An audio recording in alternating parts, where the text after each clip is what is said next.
Hello বন্ধুরা, আবার তোমাদের সামনে একটা রেসিপি নিয়ে চলে এসেছি। আজকে যেহেতু বন্ধুরা নিরামিষ, তো নিরামিষের দিনে রান্না করার কিন্তু খুবই ঝামেলা থাকে আমার মধ্যে।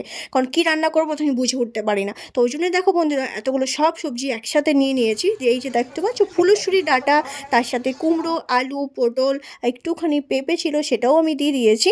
তো বন্ধুরা, আমরা তো ফুলুসুরি ডাঁটা বলি, তোমরা কী ডাঁটা বলো অবশ্যই কিন্তু কমেন্ট করে জানিও। তো সবার প্রথমে দেখো বন্ধুরা, তেলটা গরম হয়ে আসলে তারপরে আমি পাঁচফোড়ন দিয়ে দেবো ফোড়নের জন্য।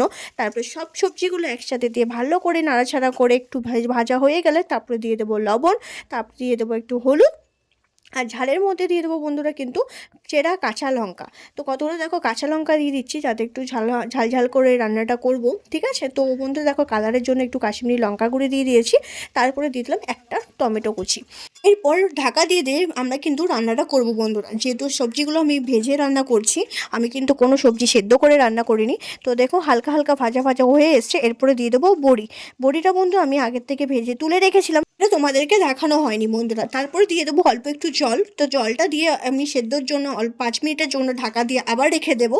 তো 5 মিনিট পর বন্ধুরা আমি আবার ফিরে আসছি, দেখো জলটা টেনে নিয়েছে। তো এভাবে গামাখা হয়ে আসলে জানবে যে তোমার রান্নাটা হয়ে গেছে। তো কেমন লাগলো আমার রেসিপিটা তোমরা কিন্তু অবশ্যই কমেন্ট করতে ভুলবে না বন্ধুরা। যদি ভালো লেগে থাকে অবশ্যই একটা লাইক করে দেবে। টাটা বন্ধু।